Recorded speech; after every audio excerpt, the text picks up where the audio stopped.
मैं भी अस्वस्थ था, जिसकी वजह से थोड़ा चेक वितरण का जो कार्यक्रम था, गौशालाओं को चेक देने का एक हमारा प्रोग्राम था MP रेड फंड से। पीछे गौशाला के मुद्दे को लेकर के, गायों के इश्यूज़ को लेकर के अलग अलग गौशाला के रिप्रेजेंटेटिव, सोशल एक्टिविस्ट हमसे मिले थे और उसी को ध्यान में रखते हुए कुछ उसमें जितना भी हम दे सकते थे,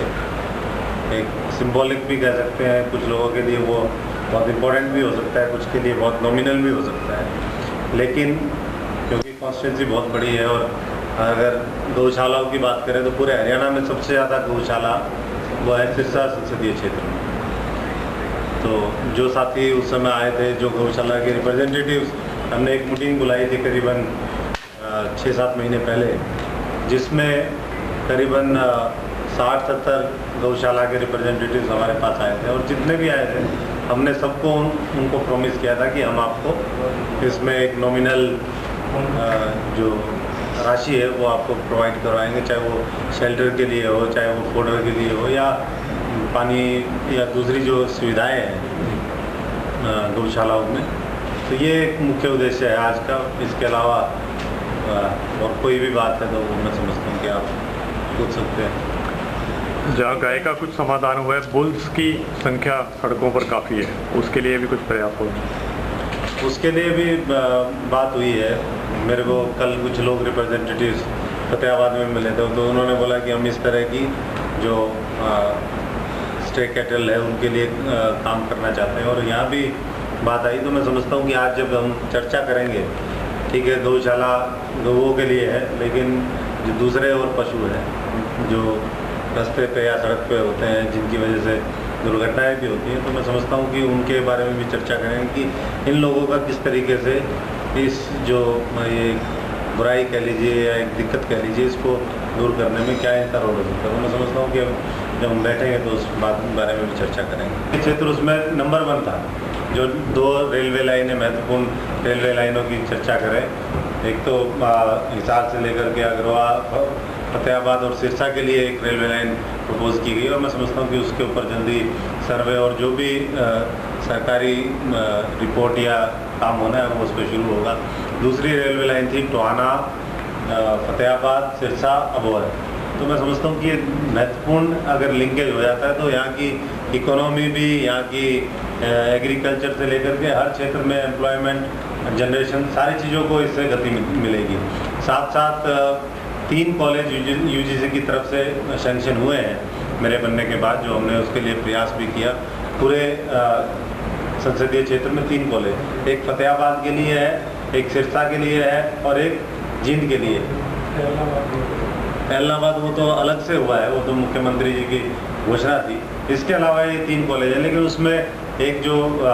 थोड़ा सा टेक्निकल जो प्रॉब्लम है वो ये है कि ये स्टेट और हमारा सेंटर की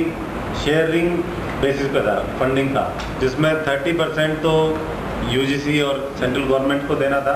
और 70% जो इनकर करना था वो स्टेट गवर्नमेंट को। लेकिन क्योंकि अमाउंट थोड़ा बड़ा होता है तो स्टेट की तरफ से ये दोबारा एक रिक्वेस्ट गई है UGC और HRD मिनिस्ट्री को कि इसको रिव्यू किया जाए और इसको अगर इक्वल किया जाए या सेंटर का उसमें पैसा बढ़ाया जाए, क्योंकि एजुकेशन को लेकर के आज UPA की गवर्नमेंट ने, चाहे वो राइट टू एजुकेशन है, वो दूसरे बहुत महत्वपूर्ण कदम उठाए हैं। तो रिक्वेस्ट ये है कि स्टेट का जो शेयर है वो थोड़ा कम करके सेंटर का बढ़ाए। 1 साल का ब्यौरा देने के लिए तो आज अगर मुझे कहते आप तो मैं बिल्कुल उस रिपोर्ट के साथ आपके बीच में पेश होता, लेकिन उस मिनिस्ट्री से भी कम 150 करोड़ रुपया पूरे सिरसा संसदीय क्षेत्र के, जो मेरा एस्टीमेट है वो है। मेरे बनने के बाद CM साहब ने 23 करोड़ रुपया गली, सड़कें, नालियाँ और छोटे मोटे जो काम है HRDF फंड से वो इस हल्के के लिए, पूरे सिरसा संसदीय क्षेत्र के लिए दिए हैं, जिसमें एलनाबाद के लिए केवल 10 करोड़ रुपए थे, 5 करोड़ अलग से सिरसा जिले के लिए थे, 5 करोड़ फतेहाबाद के लिए थे और नरवाना के लिए 3 करोड़ थे। तो ये चीज़ें हैं और उसको अभी कुछ के टेंडर पहले भी हुए, कुछ के टेंडर अभी 30 तारीख को होने हैं, क्योंकि जैसा मैंने कहा आचार संहिता एक प्रॉब्लम थी और इसके साथ साथ उसको भी जल्दी एक्सपीडिएट किया जाए। लेकिन उसमें टेक्निकल ये है कि क्योंकि कुछ अभी भी अमेंडमेंट्स और कुछ क्लॉजेज में चेंजेस होने हैं न्यूक्लियर डील को लेकर के, तो उसके बाद उस पर भी काम जल्दी से जल्दी शुरू हो। और बाकी कई चीज़ें हैं, मैं सोचता हूँ कि जो आने वाले समय में प्रॉपर अगली बार जब आपके बीच में आएंगे तो 1 साल का पूरा लेखा जोखा आपके बीच में लेकर के प्रस्तुत हो। आपने कई योजनाओं के बारे में भी बताया। देखिए, बिखरे हुए कांग्रेसियों की जहाँ तक बात है, मैं समझता हूँ कि पहली बात तो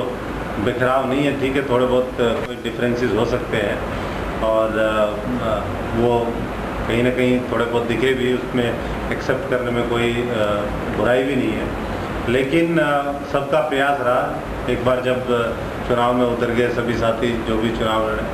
अब परिणाम तो जनता के हाथ में, जनता का जो मैंडेट है हमें मान्य है। आज नरवाना में हो वहाँ हमारे 3-4 साथी जीते हैं 5 में से, फतेहाबाद में हमारी क्लियर मेजोरिटी है।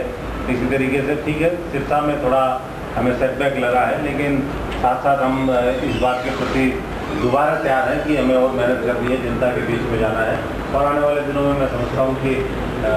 और बेहतर परिणाम पार्टी के लिए होंगे।